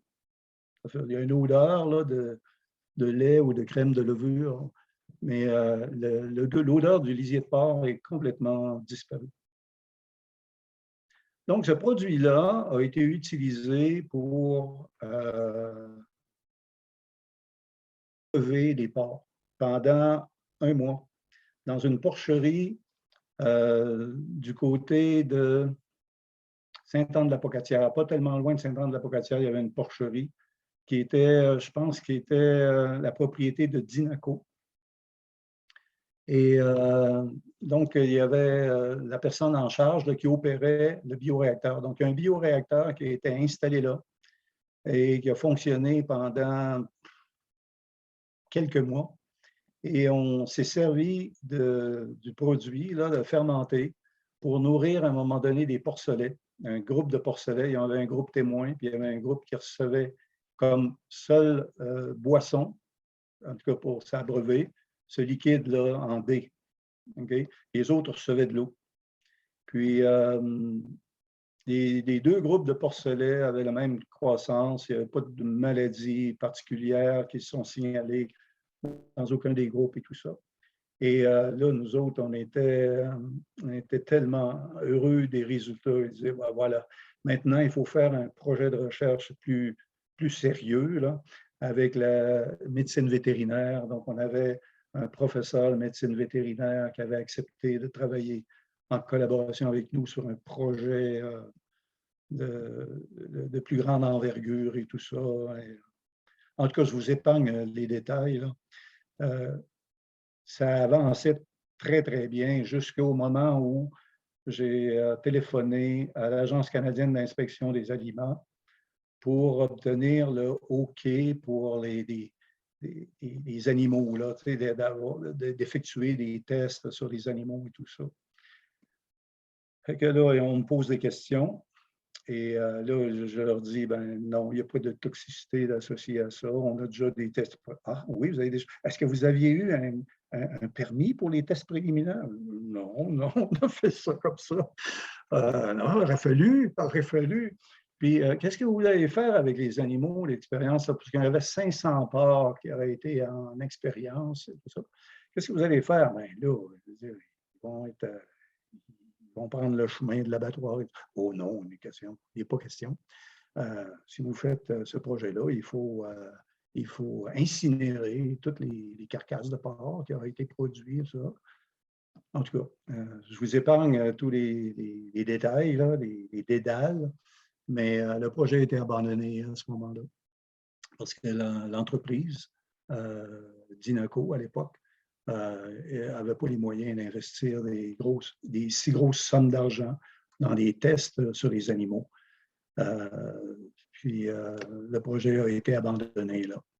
Mais ce projet-là aurait permis de recycler pratiquement tout le lisier de porc produit sur une ferme dans l'alimentation des porcs. Au lieu de l'épandre dans des champs de maïs et autres, et de le récolter ensuite, le maïs qui aurait été poussé sur du lisier, puis de le donner à manger aux porcs. Nous autres, c'était des levures poussées sur du lisier qu'on voulait resservir aux porcs. Mais on était trop tôt, j'imagine, dans la démarche qu'il aurait fallu faire pour obtenir l'assentiment. Mais toutes les personnes à qui on exposait ce projet-là disait, vous n'êtes pas sérieux, là? Vous allez faire manger de la merde au porc, puis nous autres, on va manger le porc par la suite. Non. Donc, on s'est rendu compte là, que psychologiquement, on n'était pas pris, on n'était pas prêt à cette éventualité-là et que de façon réglementaire, ça aurait été un combat à finir avec l'Agence canadienne d'inspection des aliments. Santé Canada peut-être, et qui sait d'autres. Donc, le projet finit sur ça.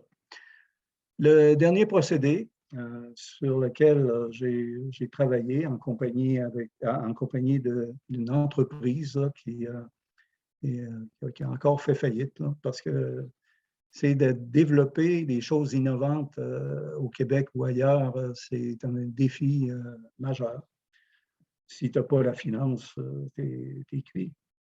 Donc, le procédé Lactoscience, c'est un procédé là, qui a été développé à partir des lactosérums acides, parce qu'on a été approché par des firmes comme Danone et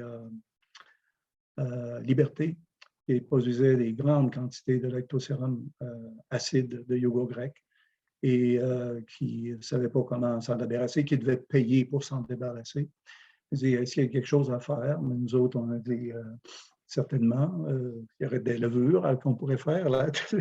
Donc, on a développé un procédé de production de levure à partir du lactosérum acide, parce qu'on savait que n'importe quelle levure peut utiliser l'acide lactique comme source de carbone. Donc, là, en utilisant des mélanges de levures, et c'était notre approche, là, utiliser une culture mixte de levures pour produire une biomasse à partir des lactosérum acides et ensuite de récupérer la biomasse et d'utiliser de l'osmose inversée. Donc, la concentration par osmose inversée était impérative. Donc, à partir du lactosérum acide, on a de l'ultrafiltration pour extraire les protéines. Ensuite, la concentration du lactose pour obtenir un 15 à 18 de lactose. Ensuite, de préparation des nutriments complémentaires et tout ça. Ensuite, ça passe par des fermenteurs. Et des fermenteurs, on a un consortium de levures que je vous ai dit. Donc, on n'a pas besoin de procéder à l'hydrolyse du lactose. Les levures travaillent en collaboration et peuvent utiliser tout le lactose. Il y a un réservoir de finition. Ensuite, une unité centrifuge pour récupérer la biomasse si nécessaire. Ensuite, hydrolyser pour la question du goût, la question de libérer les éléments nutritifs, l'hydrolyse de la biomasse. Ensuite, la déshydratation et obtention d'un produit qui peut être destiné à l'alimentation humaine, qui pouvait, on l'a démontré, qui pouvait être même incorporé à des produits laitiers.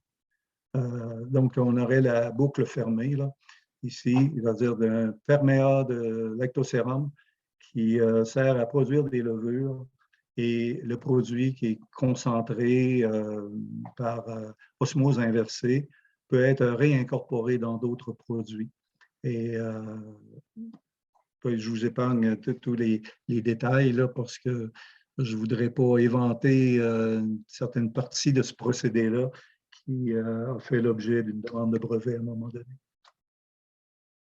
Donc ça, on aurait, avec Lactoscience, là, on a fait des essais à un moment donné avec lactosérum de Danone, où on pouvait avoir 0 rejet polluant.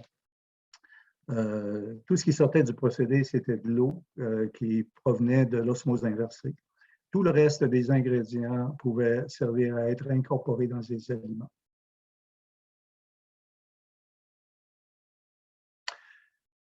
On va maintenant passer aux contraintes à considérer pour la disposition et la valorisation des lactosérums. Donc, je pense qu'il y a certains d'entre vous qui avaient mentionné ou y avaient pensé, le volume à traiter, c'est très important. Quand on est une grosse usine comme AgroPure, Saputo ou autre, c'est évident qu'on a la technologie pour traiter des immenses volumes et tout ça. Ça pose plus ou moins de problèmes. Quand on est petit, c'est là que surgissent les problèmes. Ensuite, il faut s'intéresser au lactosérum qu'on produit. Est-ce que c'est un lactosérum acide ou doux? Alors, les procédés de concentration, des fermentations et autres là, peuvent varier selon qu'on a un lactosérum acide ou doux. les équipements disponibles. Est-ce que dans votre usine, vous avez des équipements qui pourraient être utilisés pour, par exemple, concentrer? C'est l'étape de concentration, que ce soit de concentration des protéines ou concentration du lactose. Aujourd'hui, on est capable de faire par des membranes. Donc, il y a plusieurs années, c'était de l'évaporation, ça demandait des équipements lourds pour faire ça. Mais aujourd'hui, on peut s'équiper avec des équipements plus légers si les volumes à traiter ne sont pas très grands. Ensuite, c'est beau de se lancer dans quelque chose, mais on fait quoi des produits qu'on obtient, là, des coproduits? Il faut envisager un marché. Il y a plusieurs années, on se demandait ce qu'on a à faire avec les concentrés de protéines de lactosérum. Puis aujourd'hui, il n'y a plus personne qui se pose la question. Là. Il y a des débouchés multiples pour ces protéines-là. Main-d'œuvre et financement. Main-d'œuvre, j'ai jugé important de mettre ici parce que si vous voulez vous lancer dans les fermentations, et principalement les fermentations avec des levures, c'est pas de la fabrication fromagère, ça. Donc, ça demande des compétences différentes de ce qu'on trouve en fromagerie. Et c'est la raison, une des quelques raisons invoquées par AgroPure pour ne pas se lancer dans la production de FACWP à bon conseil. C'est-à-dire, nous autres, là, on sait faire du fromage, mais on n'est pas des fabricants de levure. Okay? Donc, des fermentations qui sont destinées à des levureries, là, ça nous fait peur. Puis la même chose pour l'allemand. L'allemand, on ne veut pas recevoir de lactosérum, nous autres. Là. On n'est pas des fromageries, là, on ne sait pas gérer ça, du lactosérum. Donc, on est prêt à recevoir un produit on pourrait mélanger à la mélasse, là, mais ce n'est pas nous autres qui va le faire, la fermentation du lactosérum. Puis, les réglementations, en tout cas, avec le dernier exemple que je vous ai fourni, là, de fermentation avec le lisier de porc, là, on a vraiment, au démarrage de ce projet-là, on a sous-estimé les barrières qu'on aurait rencontrées. Et peut-être bon d'être plus prudent que moi. Quand vous voulez partir un projet, négligez pas cet élément-là de réglementation qui peut être une barrière presque infranchissable. Donc, les grands défis auxquels on est confronté actuellement, gestion et traitement des petits volumes. J'imagine que dans les gens qui écoutent cette présentation-là cet après-midi, la majorité, c'est des petits ou des moyens volumes. Donc, c'est un problème particulier.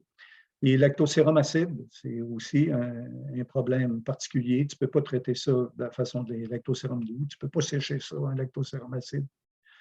Disponibilité et compétences de la main-d'œuvre, c'est ce que je vous disais tout à l'heure en lien avec les fermentations. Quand l'Allemand cherchait des gens pour travailler en recherche-développement dans leur usine à Montréal et qui avaient des connaissances sur les levures, ils n'en trouvaient pas. Et ils n'en trouvaient pas. Au Canada, là, ils sont allés recruter à l'Université Western, puis en France, parce qu'il n'y a pas de ces compétences-là au Canada. Puis moi, ce qui a fait que j'ai été abordé par l'Allemand à un certain moment de ma carrière, c'était que j'avais fait un doctorat sur les levures. Il dit, lui, il connaît ça un peu, les levures, peut-être. Mais trouvez-moi des gens là, qui ont des doctorats sur les levures actuellement au Canada. Et en tout cas, ou des maîtrises. En tout cas, ça demande une compétence qui n'est pas très facile à trouver. Concurrence internationale, donc il ne faut jamais sous-estimer que ce qu'on pense, c'est une idée fumante aujourd'hui au Québec. Renseignez-vous, peut-être qu'il y en a qui ont déjà testé ça à l'échelle internationale. Et c'est pour l'ultrafiltration en particulier, là, Moi, quand j'ai commencé à travailler, je savais qu'il y avait un dénommé Maubois en France. Là. Mais Maubois, c'est son brevet là, en 1969, je pense. Mais c'est bien avant, il a commencé à travailler sur l'ultrafiltration. Puis en jasant avec un professeur de notre département qui s'appelle Marcel Boulet, et que certains d'entre vous connaissent peut-être pour avoir eu comme prof ou directeur de thèse, Marcel Boulet a commencé à faire de l'ultrafiltration du lait dans les années 50. Donc, probablement avant Maubois.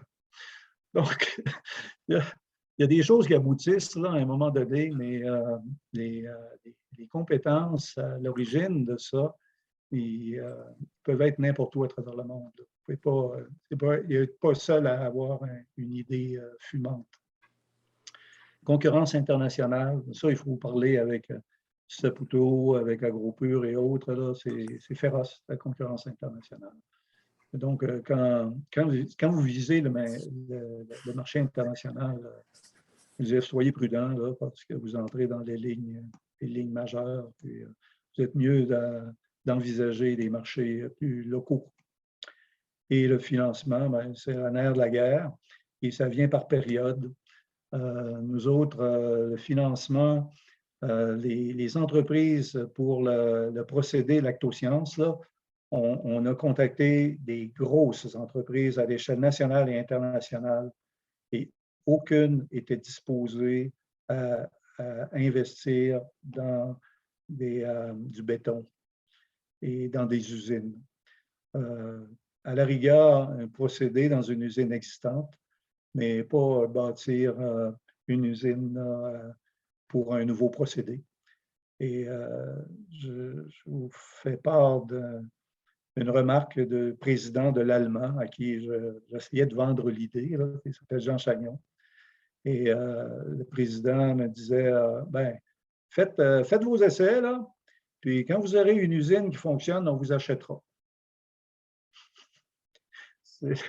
C'est la façon qu'ont les géants actuellement d'investir dans l'innovation. C'est d'acheter des innovations qui fonctionnent plutôt que de prendre le risque que ça ne fonctionne pas.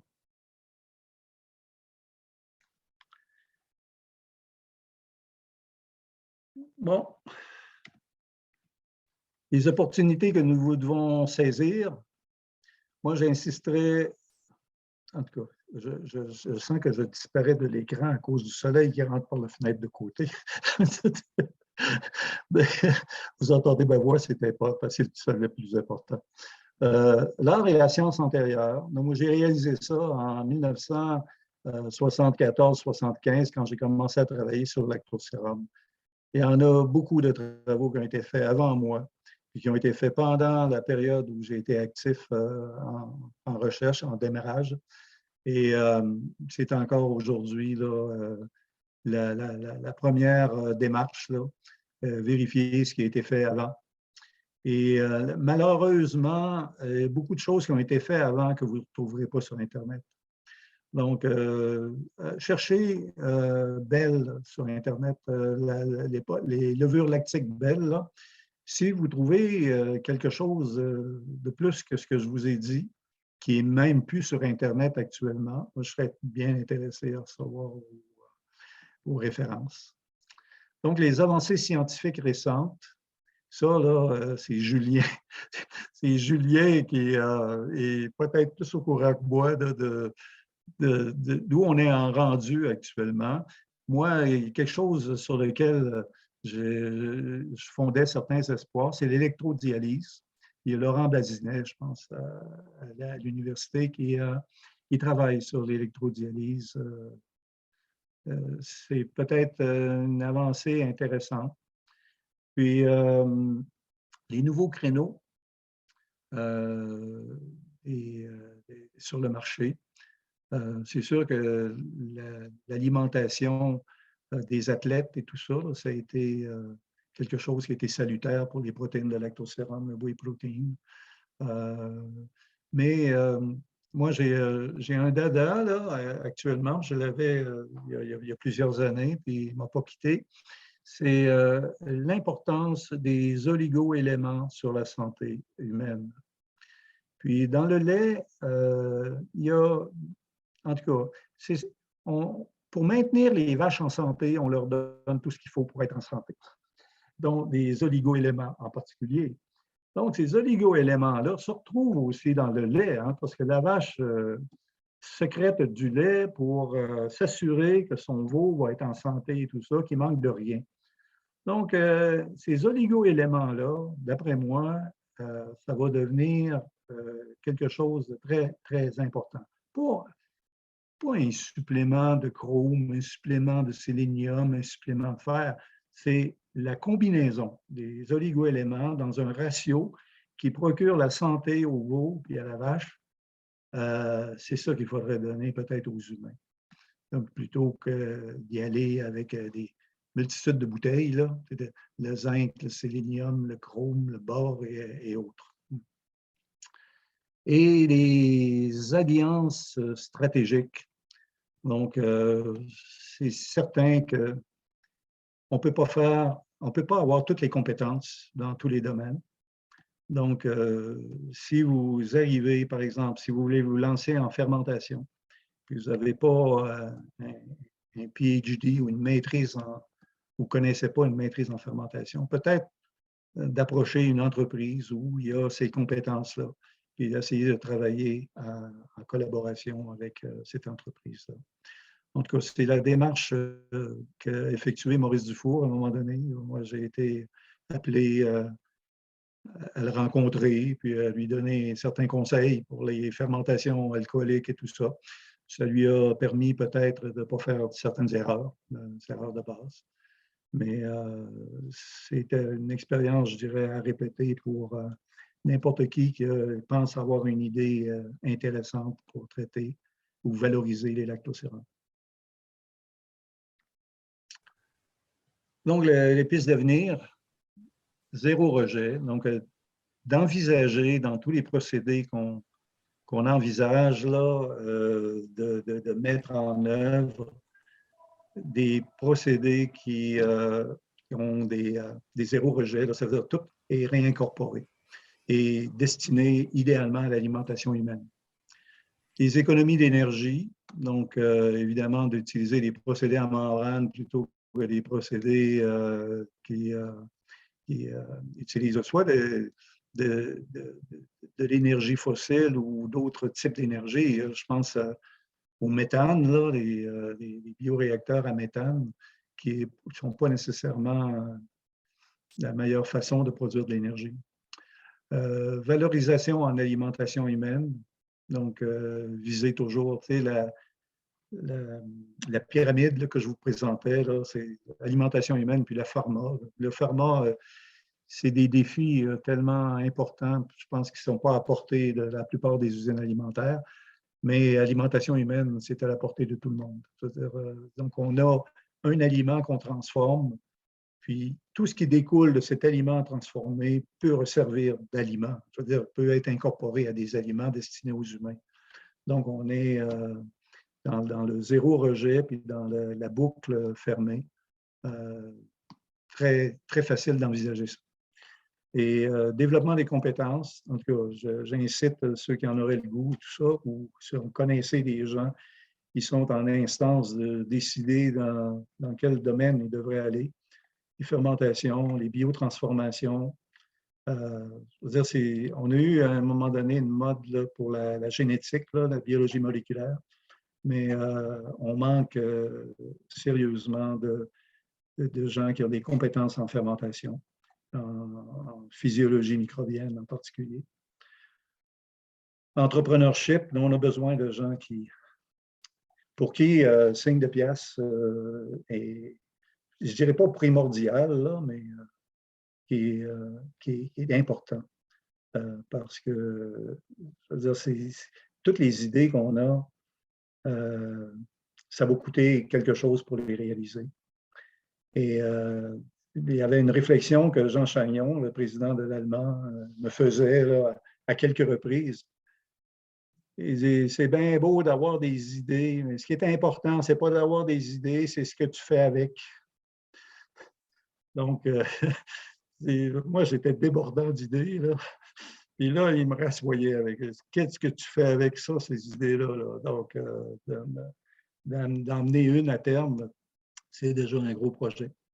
Puis, communication aussi.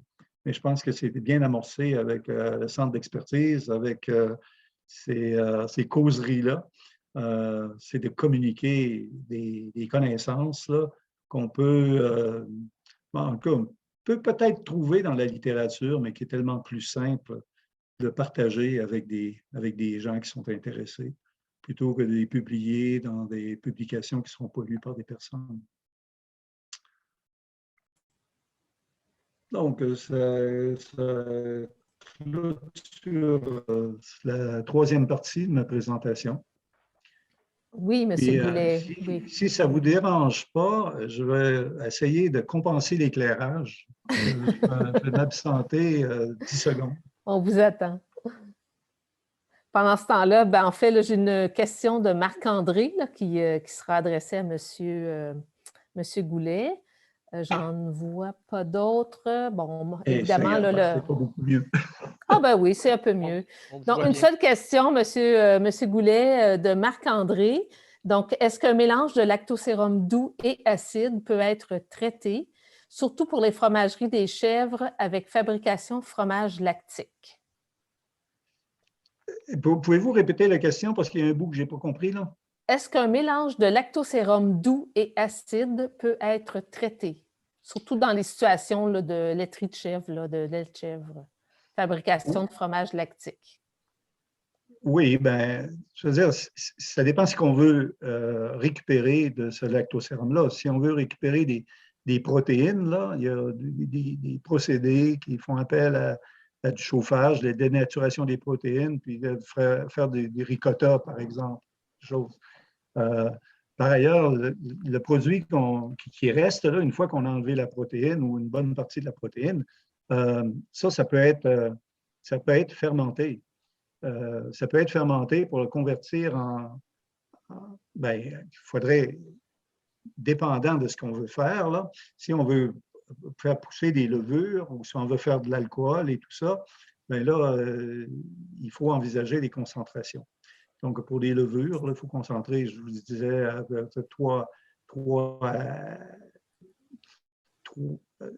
17-18 %, peut-être 15, entre 15 et 18 % de sucre. Là. Et on peut produire des levures avec ça. Et en utilisant des levures en mélange, là, comme dans le procédé Lactoscience, là, un mélange de levures qui peuvent utiliser le lactose et l'acide lactique, là, ça peut fonctionner.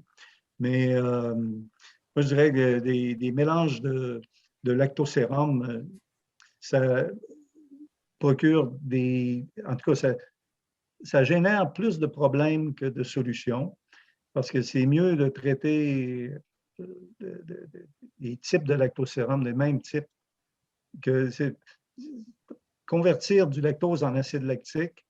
On peut toujours le faire, mais qu'est-ce que vous allez faire avec l'acide lactique sinon de produire des levures?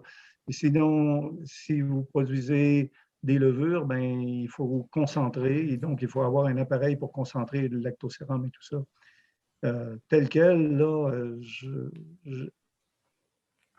les cochons sont des très bons consommateurs de produits, soit lactosérum acide ou lactosérum doux. Donc, j'imagine que si vous mélangez du lactosérum acide ou du perméa de lactosérum acide et du perméa de lactosérum doux, vous n'aurez jamais de problème à servir ça dans une porcherie, par exemple. Les lactosérums acides de Danone servent, entre autres, à l'alimentation des porcs, comme ça, la nature. Là, et le problème principal pour le producteur, c'est la corrosion, étant donné que les lactosérums acides attaquent les surfaces avec lesquelles ils sont en contact. Merci, M. Goulet. Il y a une autre question. Alain, est-ce que tu veux la poser verbalement? Oui, OK, mon micro est ouvert. Oui. avez-vous une opinion à propos de l'utilisation des lactosérums acides en vue de fabriquer des biomatériaux, des bioplastiques? Il me semble que c'est des choses qui sont déjà venues à nos oreilles. Oui. Puis, qu'est-ce qui se passe avec ça? J'ai pas beaucoup d'opinions, là, mais je vous dirais que j'ai eu un étudiant qui s'est intéressé à ça. Il a fait une publication, puis c'est resté là. OK.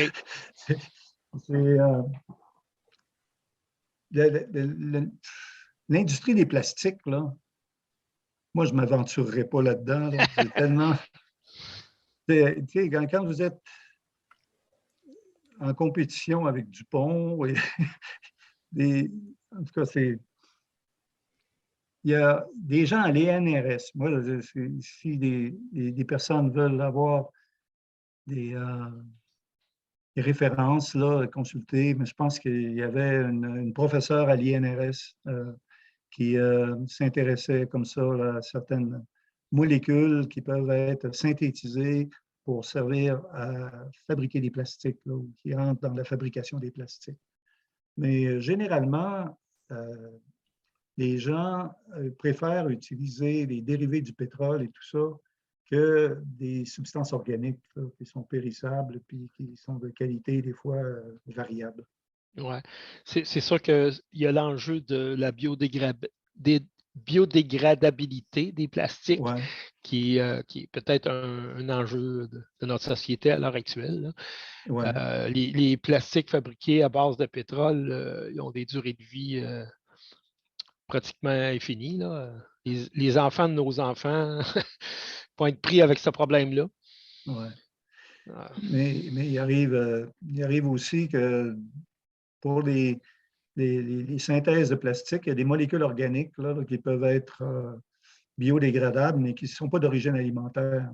Ouais. Donc, on peut, en tout cas, s'approvisionner des matières premières qui sont moins coûteuses. Quand on regarde ce qu'on peut faire avec des lactosérum en termes de nourriture, de médicaments et autres, versus des sacs de plastique. On est plus haut dans la pyramide. Oui, pas mal. Merci. Merci Alain, merci M. Goulet. Une dernière question vraiment parce que là, on a nettement dépassé notre temps. Rapidement, M. Goulet, là, quel débouché en alimentation humaine entrevoyez-vous au-delà de ceux connus? Poudre, levure? Point d'interrogation. Bien, je vous l'ai dit vers la fin, là, moi, je recommençais ma carrière. Je m'intéresserais beaucoup aux oligoéléments.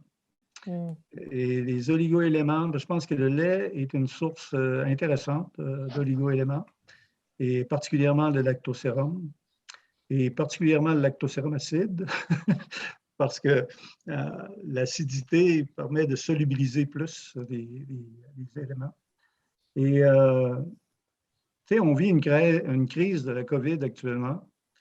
Et moi, je suis très, très préoccupé par le fait qu'il y a une bonne partie de la population qui sont des porteurs asymptomatiques, c'est-à-dire qu'ils portent la COVID et ils ne sont pas malades. Pourquoi ils ne sont pas malades?